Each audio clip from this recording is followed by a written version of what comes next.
They teach you that world wars start with invasions and assassinations. But the truth is far more disturbing.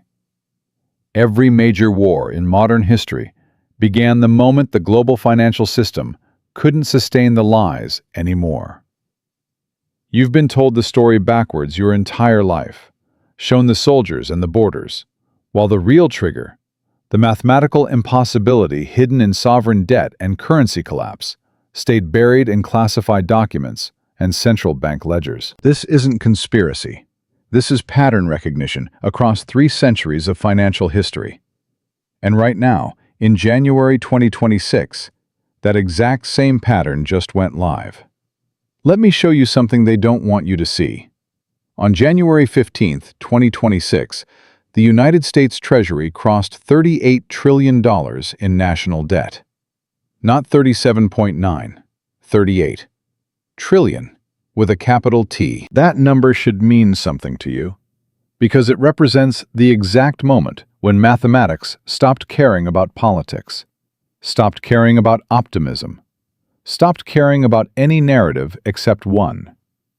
This debt can never be repaid. Not with growth, not with taxes, not with policy. The only ways out are default, hyperinflation, or erasing the people you owe by destroying them. History chose option 3, twice. In 1914 and 1939, and right now, the same choice is being calculated in rooms you'll never enter, by people whose names you'll never know. But here's what should absolutely terrify you about this moment.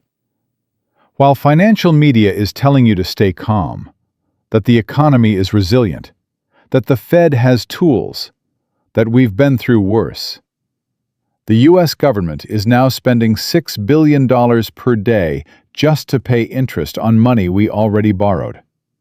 Not building infrastructure, not funding education, not defending borders. $6 billion a day just to service the debt, to keep the Ponzi scheme running one more quarter. That's more than the entire annual GDP of 70 countries, per day, on interest alone. Sarah Mitchell still remembers the exact moment she understood her retirement was gone. It was a Tuesday morning in late January, sitting in her kitchen in Columbus, Ohio, staring at her 401k statement that showed her account down 42% in 6 weeks. She's 58 years old, a nurse practitioner who did everything right for 30 years. Maxed out contributions, diversified portfolio, listened to every expert. $370,000, carefully built over 3 decades of night shifts and double overtime, reduced to $214,000 in a month and a half. She didn't scream. She didn't cry. She just sat there, holding that piece of paper, watching her future collapse into numbers that don't add up anymore, realizing that the rules changed and nobody told her until it was too late. Here's the question nobody in power wants you to ask. If the U.S. economy is so strong, why are central banks around the world dumping U.S. Treasury bonds at the fastest rate in recorded history? In the last 90 days, foreign holders sold over $400 billion in treasuries. China dumped $120 billion. Japan, our supposed ally, unloaded $85 billion. Saudi Arabia, another ally, sold $62 billion. These aren't random moves. These are coordinated exits by people who see the same data you're not being shown, who understand that holding dollar-denominated debt is now an act of financial suicide. Meanwhile, Marcus Chen made $8 million in 3 months. He's 34, runs a macro hedge fund in Singapore, and he saw this coming 18 months ago. While Sarah Mitchell's life savings were evaporating, Marcus was shorting regional U.S. banks, buying physical gold stored in Switzerland and Singapore, and positioning his fund's $2.3 billion in assets for the exact collapse that just started. When Silicon Valley Bank imploded in March 2023, Marcus made $47 million in a single week. He didn't cause the crisis. He just understood the pattern that people like Sarah were never taught to recognize. On January 23, 2026, while Sarah was calculating whether she could afford to retire at 70 instead of 65, Marcus was in Zurich, finalizing the purchase of his third property, a $14 million chalet, paid in cash, because he knows what happens to paper wealth when the empire falls. Picture this clearly in your mind. A world map from January 2026. But instead of colored countries, you're seeing bright red lines showing capital flight. Money hemorrhaging out of the United States at unprecedented speed, pouring into physical assets, into rival currencies, into anything that isn't a claim on a system that's mathematically broken. The visualization would look like a patient bleeding out on an operating table. Except the doctors are the ones making the cuts. Now, here's what most people get completely wrong about financial crisis. They think it's about bad decisions by a few reckless bankers or politicians. They think if we just had better regulations, smarter people in charge, more oversight, we could prevent this. That's not how systemic collapse works. This isn't about individual failure. This is about mathematical inevitability built into the structure itself. When you create a debt-based monetary system, promise infinite growth on a finite planet, and allow central banks to print unlimited currency to cover unlimited borrowing, there's only one possible endpoint. Not if, when. And that when is right now, in January 2026. Because the $38 trillion debt crossed the event horizon, where compound interest alone ensures it can never be repaid. But debt is just the visible wound. The real hemorrhaging is happening in something far more critical: trust in the system itself. On January 19, 2026, gold hit $4,600 per ounce, an all-time record that shattered every previous high. That's not investors being paranoid. That's smart money voting with billions of dollars that the paper promises from central banks and governments are becoming worthless. Gold doesn't pay dividends. It doesn't generate cash flow. It just sits there, heavy and inert. The only time gold rockets to all-time highs is when the alternative, trusting government-issued currency, becomes more dangerous than holding a metal that's been recognized as value for 5,000 years. James Rodriguez is 41, a commercial real estate developer in Miami, who borrowed $63 million in 2021 at 2.7% interest to build a mixed-use development. Those loans mature in 8 months, in September 2026. And the refinancing rate isn't 2.7 anymore. It's 7.2%. James did the math last week, sitting in his office at 2 in the morning, running the numbers over and over, hoping the calculator was broken. It wasn't. At the new rate, his interest payments alone would exceed the property's total rental income. The building that was supposed to secure his family's wealth for generations is now a concrete monument to miscalculation. And James is one of thousands of developers, business owners, and corporate CFOs waking up to the same nightmare. The cheap money era just ended, and the bill is coming due in months, not years. So ask yourself this second question, and answer it honestly. If the crisis hasn't started yet, why are the indicators that appeared before every historical collapse now flashing simultaneously for the first time since 1939? And if it has started, what comes after the money dies? The pattern is already in motion. You just haven't been told what happens in Act 2. To understand why January 2026 feels like standing on the edge of something catastrophic, you need to understand a mechanism that's been hidden in plain sight for over a century. It's not complicated. It's actually brutally simple. And once you see it, you can't unsee it. The mechanism works like this. Whoever controls the global reserve currency controls the world, not through military force first, but through the ability to print money that other countries must accept as payment for real goods.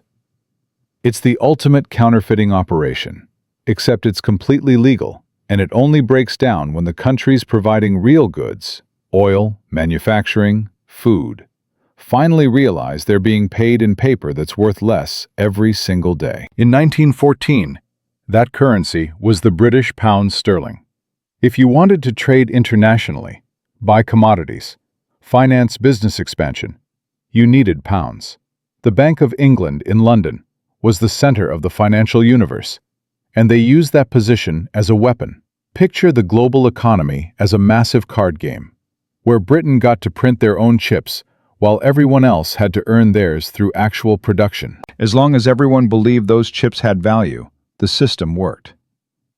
The moment that belief cracked, everything collapsed. And belief didn't crack because of irrational panic. It cracked because the math stopped working. Here's what actually happened in the decade before 1914, the part they don't teach you in history class. Germany had become the industrial powerhouse of Europe.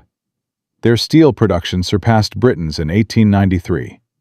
Their chemical industry dominated the world. Their electrical manufacturing was 20 years ahead of anyone else. They were more efficient, more innovative, more productive. But there was a problem. All international trade required pounds sterling, and Britain controlled the supply of pounds through the Bank of England. If you were a German manufacturer trying to import raw materials from South America or export finished goods to Asia, you had to convert your currency through London, pay their fees, accept their exchange rates, and operate within their system. Germany was economically superior, but financially subordinate, and that contradiction couldn't last. Thomas Bauer was 37 in 1912, ran a textile manufacturing company in Hamburg with 140 employees. His factory produced the highest quality cotton fabric in Europe, shipped to clients in 12 countries. But in the spring of 1912, his British suppliers suddenly demanded payment exclusively in pounds sterling, instead of accepting gold or German marks as they had for 15 years. Thomas tried to negotiate, tried to find alternative suppliers. But the pattern was everywhere. British financial institutions were systematically cutting German businesses off from credit, restricting access to trade financing, making it exponentially more expensive to do international business. He sat in his office overlooking the factory floor, where machines ran at full capacity, orders backed up for months, workers depending on his decisions, and realized, with absolute clarity, that his business was being strangled not by competition, but by financial warfare. The British weren't trying to outcompete Germany. They were trying to economically suffocate them, using the pound as a noose. Now ask yourself this: does that pattern sound familiar? Because in 2026, replace British pound with US dollar, and replace Germany with China. And you're watching the exact same mechanism play out in real time. The United States has controlled the global reserve currency since 1944, when the Bretton Woods Agreement made the dollar the center of international trade. For 80 years, America has enjoyed what's called exorbitant privilege. We print dollars, and the world accepts them as payment for real goods. We import German cars, Japanese electronics, Chinese manufacturing, Middle Eastern oil, and we pay with currency that our central bank creates at will. It's the greatest wealth transfer mechanism in human history, and it only functions as long as other countries believe those dollars will hold value. That belief is dying right now, in January 2026, and you can see it in the numbers they can't hide. What most people get completely wrong about reserve currency collapse is they think it happens suddenly, like a stock market crash or a bank failure. It doesn't. It happens gradually, then all at once. First, foreign central banks slow down their purchases of U.S. Treasury bonds. Then they stop buying new bonds. Then they start selling the bonds they already hold. Then they diversify into other currencies, gold, commodities, anything except dollars. Then trade settlement shifts away from dollars. Then the demand for dollars collapses, And suddenly, the currency that was backed by full faith and credit is revealed to be backed by nothing except the military's ability to force others to accept it. And that final stage, where financial power must be replaced by military force, that's when wars start. Remember Sarah Mitchell from Ohio, the nurse who watched her retirement evaporate? Her 401k wasn't invested in risky crypto or speculative stocks. She was in standard index funds, the safe, boring investments every advisor recommends. But here's what Sarah doesn't know yet, what her financial advisor will never explain to her.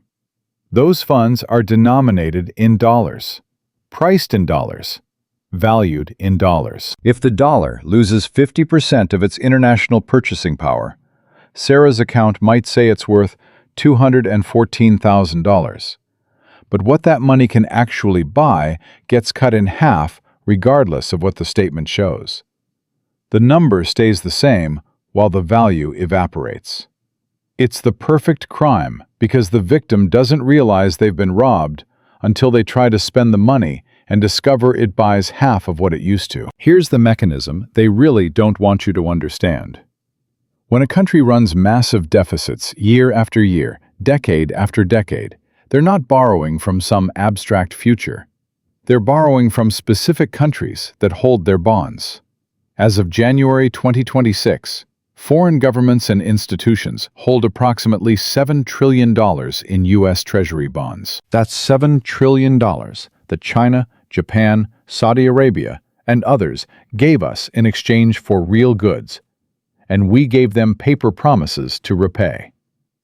Now those countries are looking at U.S. debt approaching $40 trillion, looking at the Federal Reserve printing trillions more to cover deficits, and doing basic math that a fifth grader could follow. If the U.S. owes $40 trillion and only collects $4 trillion in tax revenue annually, and interest payments alone consume $6 billion per day, how exactly does this get repaid? The answer is, it doesn't. It can't. The math doesn't work. So those countries holding $7 trillion in treasury bonds are making the only rational decision. Get out while those bonds still have some value. Chen Wei is 53 years old, a director at the People's Bank of China, though you'll never see his name in public records. In a secured conference room in Beijing on December 18, 2025, Chen and 14 other officials reviewed detailed projections of U.S. dollar stability over the next 18 months. The conclusion was unanimous and terrifying in its simplicity. The United States could not service its debt without either massive currency devaluation or default. Chen didn't make this decision lightly. His daughter studies economics at UCLA. His son works for a tech company in Seattle. He personally holds $2 million in U.S. investments. But the mathematics didn't care about his personal connections or preferences. In the 6 weeks since that meeting, China has dumped $120 billion in treasury bonds. And Chen knows they're preparing to dump $300 billion more by June. He's not trying to destroy America. He's trying to save China from being destroyed when the dollar collapses, and the mathematics say that collapse is now inevitable. Just a question of months, not years. Picture a massive game of musical chairs playing out across global finance. 20 countries standing, but only 15 chairs. The music is still playing, international trade continues, dollars still get accepted, systems still function. But everyone in the room can hear the music getting quieter, slower, and they're all calculating the exact moment to move toward a chair before the music stops. The countries that move first preserve their wealth. The countries that move last get crushed. This isn't cooperation. This is coordination in a prisoner's dilemma, where the only winning move is to defect before everyone else does. Here's the contrarian truth they definitely don't want you to realize. The crisis isn't being caused by external enemies or foreign adversaries trying to destroy America. It's being caused by basic mathematics finally overcoming political narratives. We did this to ourselves through 40 years of deficit spending, quantitative easing, and the assumption that reserve currency status meant we could ignore economic reality forever. China isn't attacking us. They're protecting themselves from our collapse. And that's actually more dangerous because it means this isn't fixable through diplomacy or negotiation. Mathematics doesn't negotiate. The mechanism is now in motion. Foreign holders are exiting. Domestic inflation is accelerating. The maturity wall for corporate and government debt is approaching, and every single decision being made in Washington, Beijing, Brussels, and Moscow right now is based on the same calculation. When the music stops, how do we make sure we're not the ones left standing? That calculation, that zero-sum game playing out between nuclear powers with 40 trillion reasons to panic, that's not the build-up to crisis. That's the crisis itself, already live, counting down to the moment when someone decides that force is cheaper than finance. And we're about to see exactly what happens when that moment arrives. Here's what they're not telling you about March 2023, and here's why it matters more than anything else you'll hear today. When Silicon Valley Bank collapsed on March 10th, the official story was simple: poor risk management, some bad bond bets, a bank run triggered by social media panic. Regional problem, isolated incident. The system contained it. Move along. That story is a lie. Not an exaggeration, not a simplification, a deliberate lie designed to hide what actually happened. Because if you understood what actually happened, you'd realize we crossed a point of no return 2 years ago, and everything since then has been theater.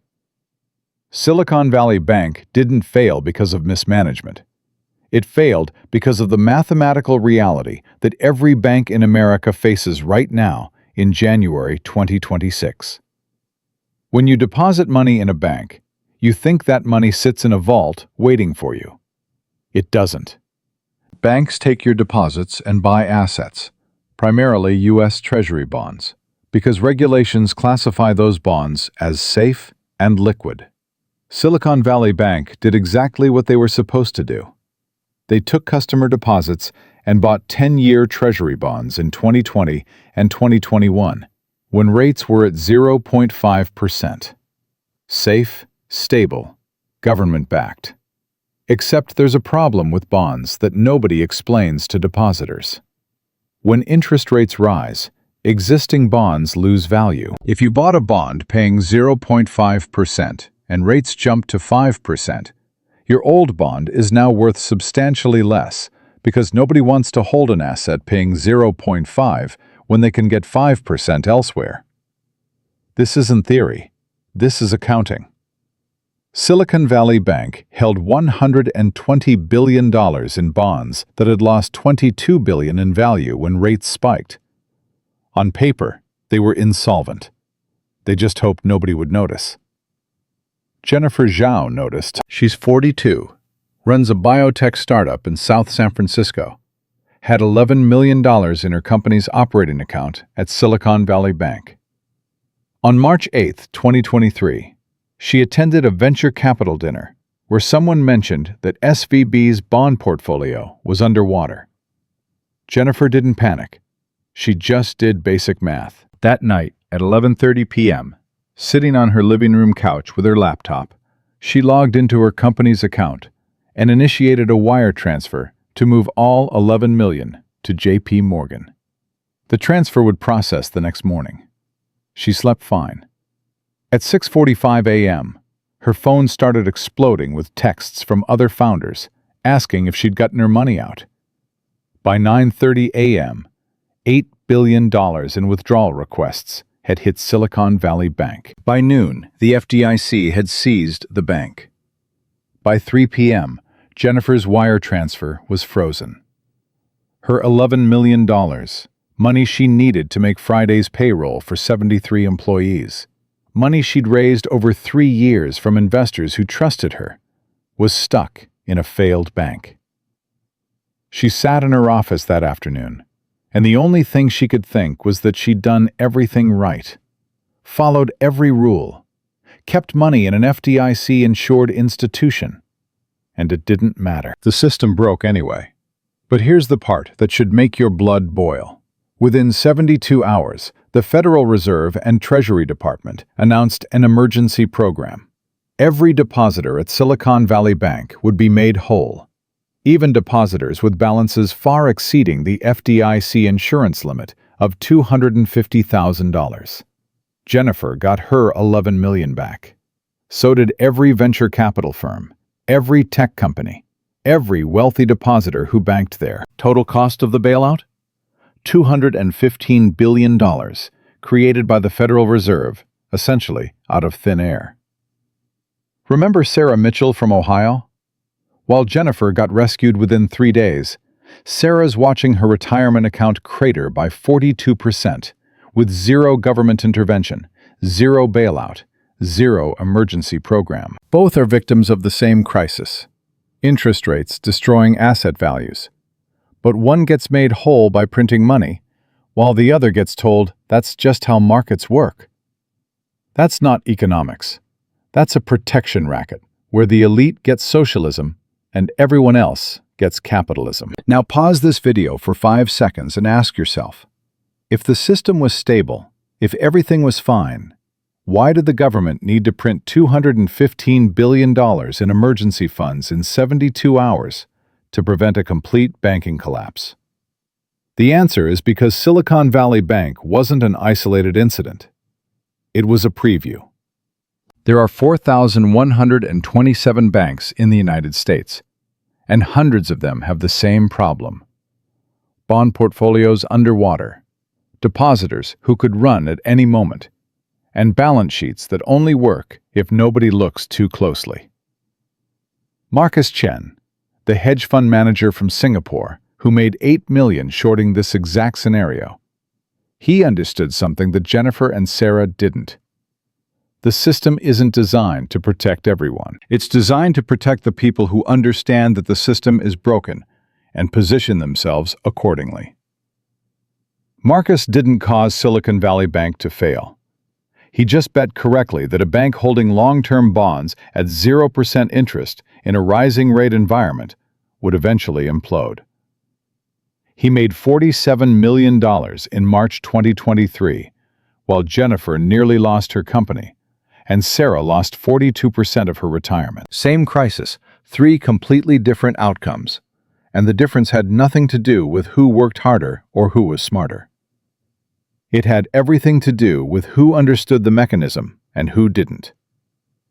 What most people get completely wrong about the 2026 crisis is they think it's about a few bad banks or some mismanaged companies.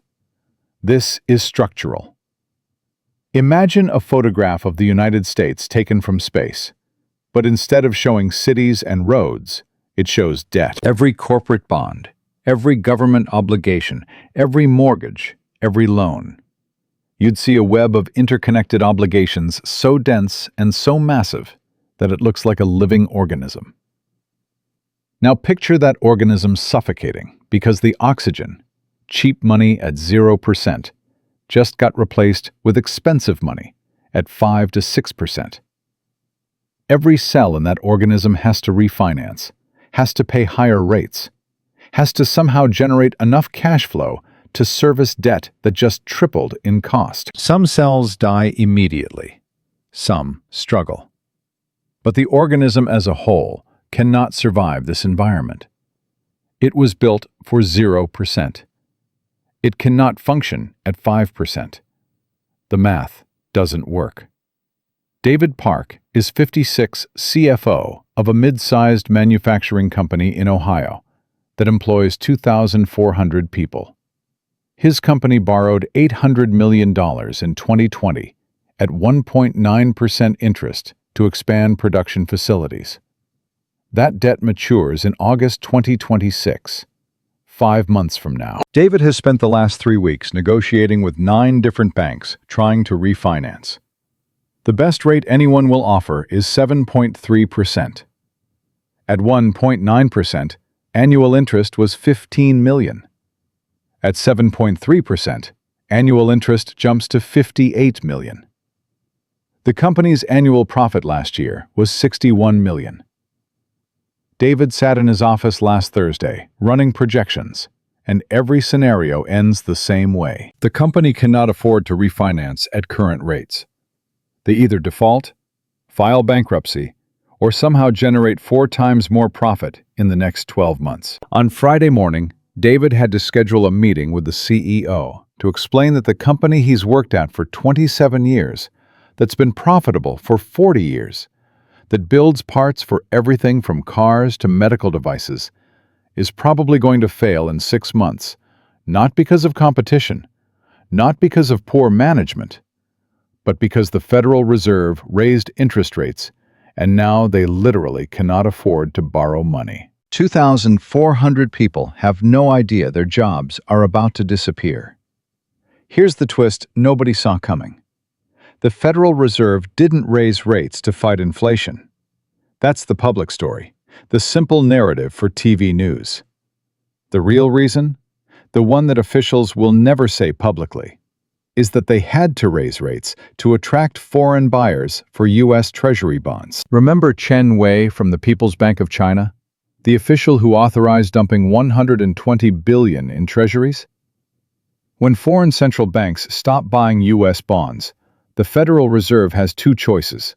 Let bond prices collapse, which would spike interest rates uncontrollably and crash the economy immediately, or raise rates themselves in a controlled way to make bonds attractive again to buyers. They chose option 2. They raised rates to try to keep foreign money flowing in. But here's the catastrophic unintended consequence. In trying to save the Treasury bond market, they destroyed every company, every bank, every borrower that depends on cheap money. They saved the government's ability to borrow by sacrificing the private sector's ability to survive. David Park's company, Jennifer Zhao's startup, millions of businesses across America. They're all casualties of a desperate attempt to keep foreign central banks from abandoning U.S. debt entirely. And it's not working. Despite rate increases, foreign holders are still selling.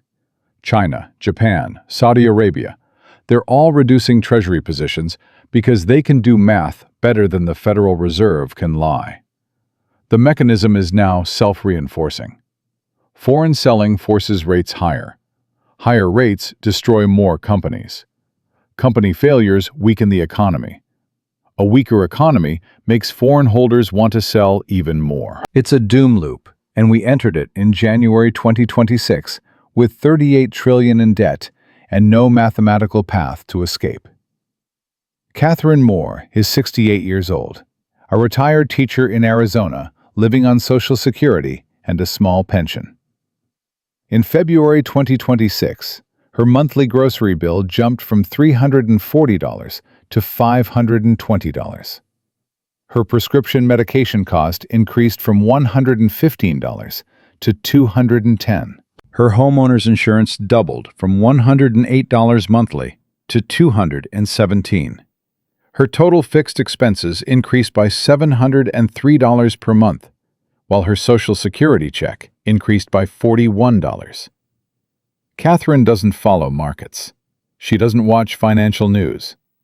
She just knows that money doesn't go as far, and she's cutting her pills in half to make them last longer, which her doctor told her not to do, but she has no choice. While Jennifer got bailed out in 72 hours and Marcus made millions, Catherine is deciding between medication and food, and nobody in Washington is printing money for her. That's the rage moment. That's the injustice that should make you absolutely furious. The system will move heaven and earth, will create hundreds of billions in 72 hours to protect Silicon Valley depositors. But Catherine Moore can go ahead and cut her heart medication in half. The cruelty isn't incidental. It's structural. The system is working exactly as designed, just not for people like Catherine. So ask yourself this. When the next wave of bank failures hits in the coming months, when the corporate bankruptcy surge begins, when unemployment spikes to double digits, who gets saved and who gets sacrificed? Because that choice has already been made, in meetings you'll never see, by people whose names you'll never know, and the pattern is clear. Elite interests get bailouts. Everyone else gets advice to tighten their belts and be resilient.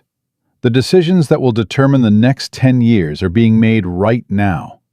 Not by elected officials, not by voters, by central bankers calculating whether it's cheaper to let the system collapse or print enough money to keep it alive one more quarter, knowing that every trillion printed destroys more purchasing power and pushes us closer to the moment when foreign holders abandon the dollar entirely. And when that moment comes, when the reserve currency dies, we're not talking about recession anymore. We're talking about the end of American financial dominance and what desperate nuclear powers do when they lose the ability to print money the world accepts. The mathematics didn't wait for permission. February 2026 arrived with the subtlety of a freight train, and the corporate bankruptcy filings started appearing in federal courts at a rate nobody had seen since 2009. 17 major companies filed Chapter 11 in the first week alone, but these weren't the dramatic collapses that make headlines. These were the quiet deaths. The manufacturing firms and retail chains and commercial real estate developers that employed 50,000 people collectively. Companies whose names most Americans wouldn't recognize until the day their local store closed or their factory announced layoffs. David Park's manufacturing company in Ohio, the one that couldn't afford to refinance $800 million at 7.3%, filed on February 19th. The press release used words like restructuring and optimization. What they meant was that 2,400 people were about to lose their jobs, their health insurance, and their belief that doing good work for 20 years meant anything at all. Michael Torres got the email on a Wednesday morning at 6:47 a.m. He's 39, worked the third shift as a machinist at David Park's company for 11 years, never missed a day, trained 6 new employees, and thought he'd retire from there eventually. The email was 3 paragraphs long and explained that, due to market conditions beyond the company's control, his position was being eliminated effective immediately. No severance beyond 2 weeks. Health insurance would terminate in 30 days. Michael read it twice, sitting in his truck in the employee parking lot, still wearing his work boots and high-vis vest. And the only thought running through his mind was that he had 3 kids, a mortgage at 4.8% that he'd locked in thinking he was smart, and exactly $2,100 in savings. His wife Amanda worked part-time at a dental office, making $14 an hour. Combined, they'd been making it work, barely, and now the math just stopped adding up entirely. That same morning, Marcus Chen was reviewing his fund's Q1 performance in his Singapore office. The fund was up 18% for the quarter, primarily from short positions on commercial real estate and regional banks. Marcus had moved another $40 million into physical gold stored in Switzerland 2 weeks earlier, when he saw the bankruptcy filings accelerating. He wasn't celebrating. He was calculating. His models predicted another wave in March, bigger than February, and then the real cascade in April and May, when the bond maturities hit peak volume. Marcus Chen didn't cause Michael Torres to lose his job, but he profited from the same mathematical inevitability that destroyed it. And the distance between their realities measured in more than just dollars. It measured in the simple truth that some people see the pattern, and some people are the pattern's victims. By March 15th, weekly unemployment claims hit 412,000, up from 190,000 in January. The financial media called it concerning but manageable. What they didn't report was that the methodology for calculating unemployment claims had been changed 3 times since 2008 to make the numbers look better. And even with those adjustments, even with the statistical manipulation, the trend was unmistakable. The corporate debt maturity wall wasn't a metaphor anymore. It was hitting in real time. And companies that had survived on cheap borrowed money for 5 years were discovering that expensive money killed them in 5 months. Jennifer Zhao's biotech startup, the one that nearly died when Silicon Valley Bank collapsed, she'd survived that crisis, but March brought a different problem. Her company needed to raise another $20 million to fund clinical trials, and her lead investor, a venture capital firm that had committed verbally in December, sent her an email on March 8th explaining that due to current market volatility, they were pausing all new investments indefinitely. Jennifer spent 72 hours calling every contact she had, every firm that had shown interest, and the answer was always the same polite version of no. By March 11th, she was sitting in her CFO's office, running the numbers, and the numbers said they had operating capital for 93 more days. After that, the company dissolved. 11 years of research, 3 promising drug candidates, 73 employees who'd believed in the mission. All of it would just stop existing because nobody wanted to deploy capital in a deteriorating market. Jennifer didn't cry. She just felt hollow, understanding for the first time that all her work and intelligence meant nothing against a tide of money moving in the opposite direction. The first regional bank failure hit on March 22nd. Commonwealth Bank of Georgia, assets of $8.3 billion, deposits from 94,000 customers, went into FDIC receivership on a Friday afternoon. The official statement mentioned liquidity pressures and unexpected deposit withdrawals, but anyone paying attention knew exactly what happened. The bank held commercial real estate loans that were defaulting at accelerating rates, and they'd tried to shore up their position by selling treasury bonds at a 28% loss. The combination killed them. The FDIC moved quickly, arranged a purchase by a larger bank over the weekend, and by Monday morning, depositors could access their accounts again. No panic. System working as designed. Except this was bank number 4 in 12 months, and the mathematics said there were dozens more with similar problems.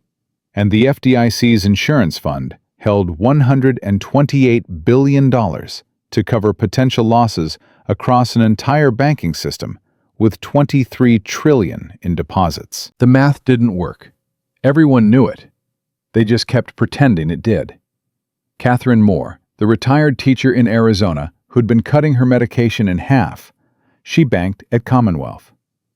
Her total deposits were $43,000. Her emergency fund built over 40 years of teaching. And when the bank failed, she lost access to her money for 4 days. 4 days doesn't sound like much, unless you're 68 years old, with prescriptions that need refilling, and automatic payments that need to clear, and a level of anxiety that makes your heart race at 3 a.m., wondering if everything you saved is actually gone. When her account access came back on Tuesday, Catherine checked her balance 17 times that day to make sure the money was really there. She trusted banks her entire life, the same way she trusted that Social Security would exist, and prescription costs would stay reasonable, and retirement would mean security. Every single one of those trusts was breaking at the same time, and Catherine didn't have the energy to be angry anymore. She just felt tired and betrayed, and utterly alone in a system that kept changing rules she'd followed faithfully for 7 decades. April brought the acceleration everyone with a calculator had been predicting. Corporate bankruptcies jumped to 47 for the month. Unemployment claims broke 600,000 per week. Consumer spending dropped 11% month over month, the steepest decline outside of recession in 30 years. Retail chains started announcing closures. Shopping malls that had been dying slowly for a decade suddenly died fast. But the real damage was happening in a place most Americans never look: the commercial real estate market. Office buildings in major cities were sitting 30 to 40% vacant as remote work became permanent, and the loans on those buildings were coming due. The owners couldn't refinance because the properties weren't worth what they borrowed. The banks holding those loans couldn't foreclose because flooding the market with empty office buildings would crash values further. So everyone just held on, pretending the buildings were worth their debt levels, waiting for something to change. Mathematics doesn't wait. The defaults started in earnest in mid-April, and each default weakened the banks holding the loans, and weaker banks made depositors nervous, and nervous depositors made banks even weaker. The spiral wasn't theoretical anymore. Sarah Mitchell from Ohio, the nurse who'd watched her retirement evaporate. She made a decision in late April that she'd never thought she'd have to make. She withdrew $60,000 from her bank account, 40% of what remained of her retirement savings, and converted it to physical gold coins that she stored in the safe deposit box at a different bank across town. Sarah had spent her entire career trusting financial institutions, trusting that numbers on a screen represented real security. And now she was turning paper promises into metal she could hold, because paper promises were breaking everywhere she looked. Her financial advisor told her she was being irrational, that gold doesn't pay dividends, that she was locking in losses. Sarah didn't care. She'd watched the pattern. Silicon Valley Bank, Commonwealth Bank, the bankruptcies, the unemployment, the inflation that made her grocery bills incomprehensible. She was done trusting systems that failed the moment you needed them most. The Federal Reserve met on May 3rd for an emergency session that wasn't officially called an emergency session. The data was undeniable. GDP had contracted 0.8% in Q1. Unemployment was tracking towards 7%. Inflation was still running at 6.2% annually, despite aggressive rate hikes. The Fed was facing the impossible choice they'd tried to avoid for 3 years. Cut rates to help the economy and risk accelerating inflation, or hold rates high and watch the recession deepen into something worse. They voted to hold rates unchanged, released a statement about patience and data dependency, and every economist who understood the situation knew what that vote really meant. The Fed had lost control. They couldn't cut without destroying the dollar's credibility. They couldn't raise without destroying what remained of the economy. So they froze, paralyzed by mathematics, while the crisis accelerated around them. Chen Wei in Beijing was having very different conversations in May. The Politburo Standing Committee had authorized the sale of another $240 billion in U.S. Treasuries over the next 90 days. Chen wasn't nervous about the decision. He was nervous about what happened when other central banks saw China selling and decided to sell ahead of everyone else. The game theory was brutal. If China sold alone, they'd take losses but preserve most of their wealth. If everyone sold simultaneously, treasury prices would collapse and they'd lose hundreds of billions. The optimal strategy was to sell first and sell fast. But if everyone followed that strategy, the cascade would destroy the dollar as a reserve currency in weeks, not years. Chen had been in finance for 28 years, and he'd never seen a situation where every possible decision led to catastrophic outcomes. There were no good choices left, only degrees of terrible. The dollar started its real collapse in mid-May. The exchange rate against a basket of foreign currencies dropped 8% in 11 days. That doesn't sound dramatic until you understand that currency markets normally move in fractions of a percent daily. 8% in 11 days was a controlled demolition becoming uncontrolled. The Treasury Department issued statements about temporary volatility and strong fundamentals. The Fed announced a new facility to support dollar liquidity. Foreign central banks ignored both statements and continued selling. By May 23rd, the dollar had lost 19% of its value against the euro, 23% against the yen, and gold had surged to $5,200 per ounce. Sarah Mitchell's decision to convert to gold in April suddenly looked prescient instead of irrational. Oil was the trigger that turned financial crisis into something more dangerous. OPEC Plus announced on June 2nd that, effective immediately, they would accept payment for crude oil in currencies other than U.S. dollars, including yuan, euros, and gold. The statement was carefully worded and technically voluntary, But the message was clear. The petrodollar system, the arrangement that had forced every country needing oil to hold dollars since 1974, was dead. Oil prices responded immediately, jumping from $84 per barrel to $137 in 4 trading days. Gas prices in the United States went from $4.12 per gallon to $6.93 by June 9th. By June 16th, stations in California were charging $11.47, and across the country, people were filling up their tanks and storing gas in their garages, because everyone understood that prices were only going one direction. Michael Torres, the machinist who'd lost his job in February, found work in April at a warehouse for $13 an hour. The job required a 40-minute commute each way, and at $11 gas, he was spending $160 per week just driving to a job that paid $498 after taxes. The math was destroying him slower than unemployment, and by mid-June, Michael had sold his truck, bought a used motorcycle that got 60 miles per gallon, and was telling his wife Amanda that they needed to consider moving in with her parents because the mortgage payment was coming and they had $900 in the bank and no path to making it work. Michael had done everything right, worked hard, stayed employed, adapted when he lost his job, and the machinery of economic collapse was grinding him down anyway. And the rage he felt wasn't directed at anyone specific because there was nobody to be angry at except a system that broke its promises to people who kept theirs.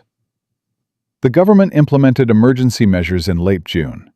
Price controls on gasoline, limiting stations to $9 per gallon maximum. Rationing systems in some states, limiting purchases to 10 gallons per transaction.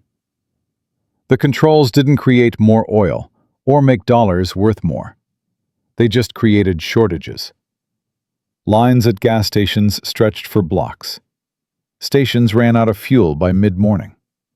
People started filling up at 3 a.m. to avoid the crowds.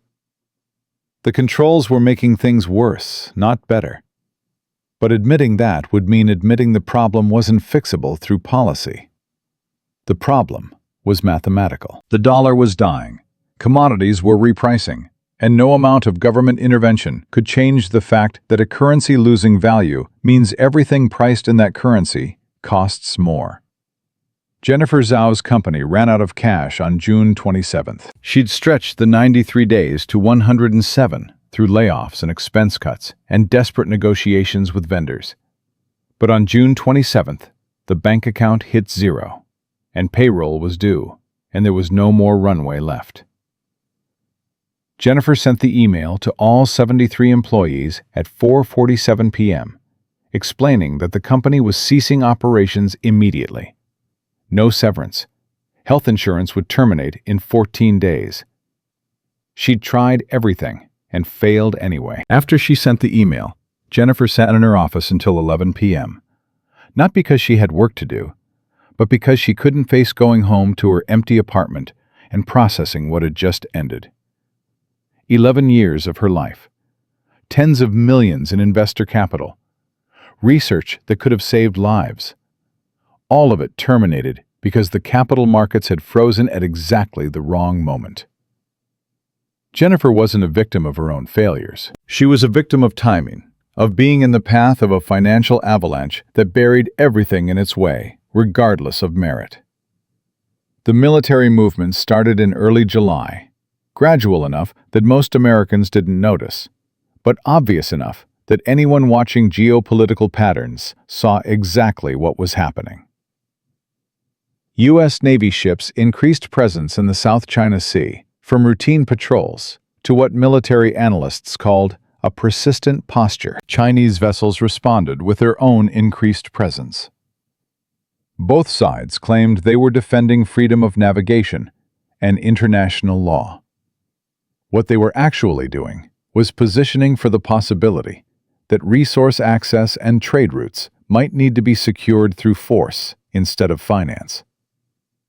When you can't buy what you need because your currency isn't accepted, you either go without or you take it.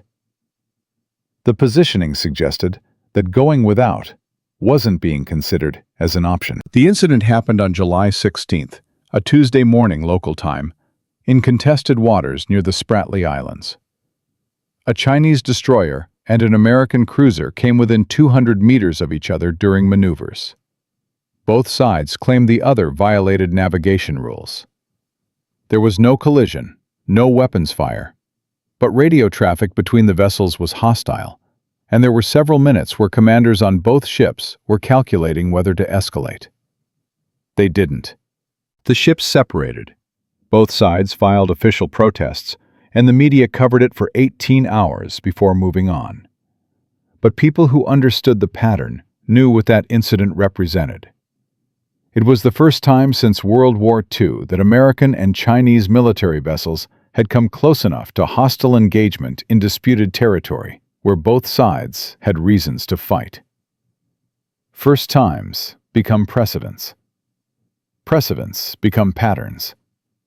Patterns become wars. Marcus Chen liquidated another $80 million from equities into physical assets in mid-July, buying farmland in New Zealand, storing more gold in Singapore, and moving his family to Switzerland for what he told them was an extended vacation. Marcus had spent 18 months predicting this sequence, profiting from it, preparing for it, and now that the end stage was arriving, he felt something unexpected. Not guilt, because he hadn't caused any of this. Fear. Fear that the cascade was moving faster than even his models predicted. Fear that being right about the collapse meant living through it. Fear that there might not be any safe places when nuclear powers get desperate enough. Marcus had made $143 million since 2024, betting against the system. That money could buy him access and security and options, but it couldn't buy him certainty that Switzerland would stay neutral or New Zealand would stay isolated if the powers decided their survival required total war. The cyber attacks started the last week of July, and they didn't come with announcements or claims of responsibility. Power grids in Texas experienced unexplained outages, affecting 2.3 million people for 6 hours. Internet backbone infrastructure in Virginia had cascading failures that disrupted service across the eastern seaboard. Banking systems processed transactions erratically for 3 days. Cell networks in major cities dropped calls and lost data connectivity without clear technical explanations. The official statements blamed equipment failures and routine maintenance issues. The unofficial reality, the one intelligence agencies briefed to congressional committees in closed sessions, was that sophisticated actors were probing critical infrastructure for vulnerabilities and demonstrating that they could cause severe disruptions whenever they chose to make them permanent. The attacks were warnings, demonstrations of capability. The message was clear. If financial warfare escalates to military confrontation, the battlefield won't be limited to ships and planes. It'll include everything modern society depends on to function. Catherine Moore lost power for 11 hours on July 24th. Her refrigerated insulin spoiled. She called the power company 6 times and got recordings. When power came back, she drove to 3 different pharmacies trying to get her prescription refilled early. But insurance wouldn't cover it, and paying out of pocket cost $483 she didn't have. Catherine sat in her car in the pharmacy parking lot with an insulin pen that needed refrigeration and no way to ensure her power wouldn't cut out again. And the thought that kept cycling through her mind was that she taught 3rd grade for 37 years, shaped hundreds of young lives, followed every rule, saved what she could, and now she was 68 years old, rationing life-saving medication because infrastructure was failing, and her Social Security check was worth less every month, and nobody in power cared whether retired teachers lived or died. The betrayal wasn't personal. It was systematic. That made it worse. By August 1st, the pattern was undeniable, even to people who'd refused to see it before. Unemployment at 9.3%. Dow Jones down 41% from its January peak. Dollar down 34% against major currencies. Oil at $192 per barrel. Gold at $6,100 per ounce. Regional bank failures up to 13 total. Corporate bankruptcies exceeding 2,000 for the year. Consumer confidence at lows not seen since 1982. Inflation at 22% annually. The mathematics had finally overcome the narrative. The crisis wasn't coming anymore. It had arrived. It was accelerating, and every indicator suggested that the worst was ahead, not behind. David Park, the CFO whose manufacturing company filed bankruptcy in February, found consulting work in July, helping other companies navigate restructuring. The job paid well, $180,000 annually, but it meant traveling to failing companies and explaining to their leadership that bankruptcy was inevitable, and here's how to manage the process. Every company he visited had the same story. Good products, loyal customers, competent management, and debt structures that couldn't survive the rate environment. They weren't failing because they deserved to. They were failing because the system they operated within had broken, and individual merit meant nothing against systemic collapse. By early August, David had worked with 6 companies representing 11,000 jobs. He was being paid to be the messenger of economic death, and the psychological weight of that role was crushing him in ways he couldn't articulate to his wife or colleagues. He dedicated his career to building companies, creating value, sustaining employment. Now he was documenting their destruction, while the mechanisms that caused it continued accelerating beyond anyone's ability to stop. The emergency congressional session on August 7th lasted 14 hours and accomplished nothing, because there was nothing to accomplish. The debt was $39.2 trillion and growing by $8 billion per day. Interest payments were consuming 54% of all tax revenue. The Fed couldn't cut rates without destroying the dollar further. They couldn't raise rates without triggering immediate depression. Congress couldn't pass stimulus because foreign bond buyers had stopped accepting new Treasury issuance at any rate. They couldn't cut spending because the mandatory programs that consumed most of the budget were politically untouchable. Every option led to catastrophe. The only choice left was which catastrophe to choose, and choosing meant accepting responsibility for the suffering that followed. So they adjourned with no action, issued statements about bipartisan commitment to solutions, and went home to districts where constituents were losing jobs and homes and hope at rates that made everyone demand answers nobody in power could provide. The moment everything changed came on August 19th. It wasn't dramatic. There was no explosion or announcement or declaration.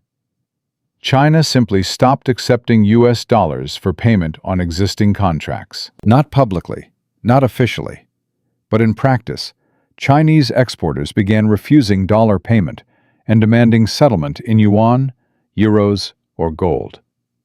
American companies needing Chinese manufacturing discovered that their purchase orders were rejected unless they could pay in non-dollar currencies.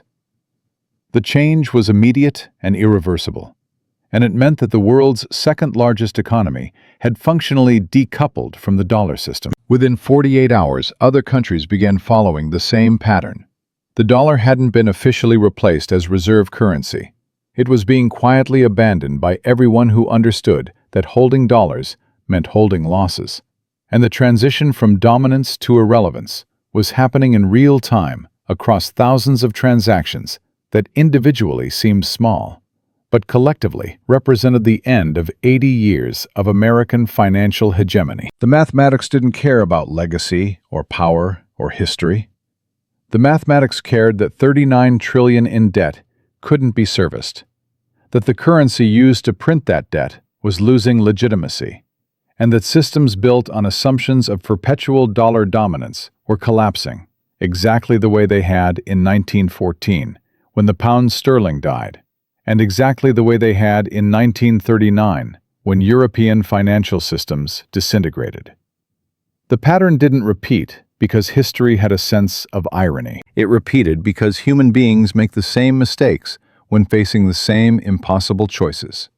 And August 2026 was the moment when those choices ran out entirely, and what came next would be decided by people desperate enough to believe that force could recover what finance had lost. We started this journey with a lie they told you about how wars begin. And now you understand why that lie exists. It exists because if people recognize the pattern, if they saw that every major conflict in the last century started not with madmen and invasions, but with currency collapse and unpayable debt, they'd realize we're not studying history. We're living inside it right now, in late 2025, watching the same mechanisms activate in the same sequence, with the same mathematical inevitability. Sarah Mitchell is still working as a nurse practitioner in Columbus. She's 59 now, not 58 like when we met her at the beginning. Her 401k recovered slightly from that 42% drop, back up to about 68% of what it was. But she doesn't trust those numbers anymore. She converted another $30,000 to physical gold in September, stores it in 2 different locations, and has started teaching herself about home food storage because the grocery bills that shocked her a year ago now feel normal, and she knows that normal is just the new baseline before things get worse. Sarah didn't become a prepper or a conspiracy theorist. She just learned to read the pattern. When systems show you they can't protect you, believing they'll protect you anyway isn't optimism. It's delusion. Marcus Chen moved his family permanently to Lucerne in October 2025. His fund is up $217 million since 2024, primarily from positions that bet against the stability of Western financial systems. And he's converting more of that digital wealth into physical assets every quarter.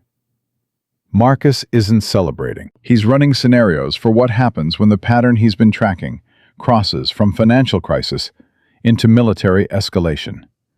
And none of those scenarios end well for anyone, including people with money stored in Switzerland.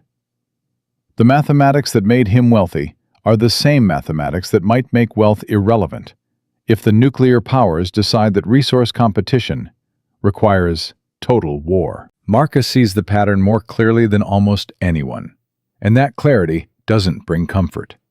It brings the understanding that being right about collapse means living through collapse, and there might not be any real distance between Singapore and Virginia when the grid goes down.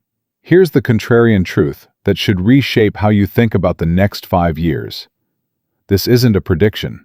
It's not prophecy. It's pattern recognition across 3 centuries of financial history, showing you that sovereign debt crises of this magnitude have never, not once, resolved peacefully through policy or reform. They resolve through currency destruction, wealth confiscation, or war. Sometimes all 3. The pattern doesn't repeat because governments are evil or leaders are stupid. It repeats because the mathematics of compound interest on unpayable debt always, eventually, overwhelms political will. And when it does, desperate powers make desperate choices. We're not approaching that moment. We're in it.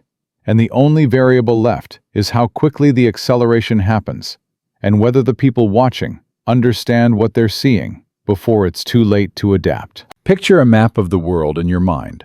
But instead of showing countries and borders, you're seeing debt levels as heat signatures. The United States glowing bright red with $39 trillion. China orange with their hidden local government debt. Japan crimson with their ratio of debt to GDP exceeding 250%. Europe a patchwork of red and orange. The entire developed world drowning in obligations that can't be serviced at current interest rates and can't be refinanced at any rate foreign holders find acceptable. That's not opinion. That's accounting.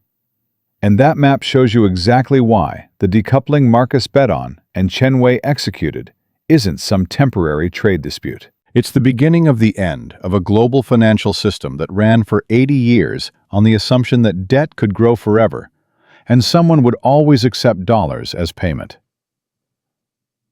Catherine Moore died on November 3, 2025. Heart failure, brought on by inconsistent medication because she'd been rationing her insulin after the power failures in July. She was 68 years old, survived by 2 daughters who found out at the funeral that their mother had been cutting pills in half and skipping doses to save money, and who felt a level of rage at the system that let this happen that they couldn't express at a church service, but that will shape how they see the world for the rest of their lives. Catherine Moore followed every rule.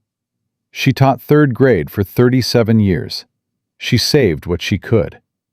She trusted Social Security and FDIC insurance, and the promise that working hard meant security in retirement. And she died alone in her Arizona home, 300 miles from her nearest daughter, because the system broke its promises while bailing out Silicon Valley depositors in 72 hours, with $215 billion in printed money. The injustice isn't abstract, it's specific. It has a name, and a date, and a cause of death that won't be listed on any official record, but that you and I both know was systemic collapse measured in rationed medication. So here's the framework. The 3 questions you should be asking yourself, not to predict the future, but to understand the present. First, if the crisis was contained, if everything was recovering, why are gold prices still at all-time highs in every major currency? Second, if the dollar was stable, if reserve currency status was secure, why are central banks from China to Saudi Arabia to India continuing to dump treasury bonds and diversify into anything except dollar-denominated assets? Third, if the economy was healthy, if corporate balance sheets were strong, why are bankruptcy filings and unemployment claims both trending in directions that only happen before recessions that everyone will later admit were obvious? These aren't rhetorical questions. They're data points. And the data points draw a map that shows exactly where this goes if the pattern holds the way it held in 1914 and 1939. James Rodriguez, the Miami developer who couldn't refinance $63 million at the new rates. He lost the property in foreclosure in August 2025. The building his family was supposed to inherit is now owned by a distressed asset fund that bought it for 38 cents on the dollar and will hold it vacant until markets recover, if they recover.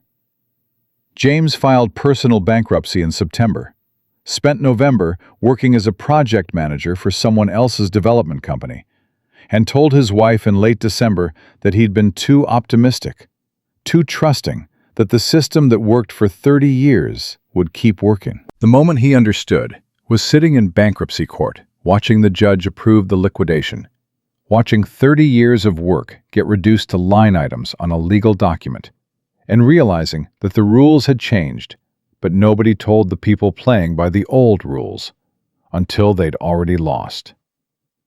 The military posturing that started in July hasn't stopped. Naval presence in the South China Sea remains at levels that military historians compare to 1939 in the Atlantic. The cyber attacks haven't escalated beyond demonstrations, but the vulnerabilities they exposed remain unpatched. The currency markets continue their slow-motion collapse, masked by official statements about resilience and temporary volatility. And the people making decisions about whether financial crisis becomes military crisis are the same people who've made the same decisions in every previous cycle, which means the outcome is predictable, even if the exact timing isn't. We're not here to tell you what to do with your money or your life. That's not the purpose. The purpose was to show you the pattern, to prove to you that what looks like chaos and bad luck and unfortunate timing is actually mathematical inevitability playing out exactly the way it's played out before when empires printed too much money, borrowed too much capital, and refused to admit the system was broken until breaking became undeniable. You're not watching previews of a crisis coming in 2026 or 2027. You're living in Act 2 of a crisis that started the moment 38 trillion in debt crossed the threshold where mathematics stopped caring about politics. Sarah Mitchell doesn't know what happens next, but she knows the old assumptions don't work anymore. Marcus Chen has made generational wealth betting on collapse. But wealth doesn't insulate you from living through the collapse you profited from predicting. Catherine Moore is gone, a casualty of a system that protected banks and sacrificed teachers. And you, sitting here at the end of this video, you have a choice that wasn't available to any of them. You can see the pattern now. You can understand that wars don't start when soldiers cross borders. They start when the money dies, and desperate powers choose force over failure. The bill for 80 years of deficit spending and 3 decades of zero-interest money printing and the arrogant assumption that reserve currency status meant immunity from economic reality is coming due in 2026. And the only question left is whether it gets paid in currency collapse or whether it gets paid the way it always gets paid when empires fall and mathematics catches up to promises and the people in power decide that erasing the debt through war is cheaper than admitting they destroyed the system they were trusted to protect. You can't stop the pattern, but you can choose not to be blind to it.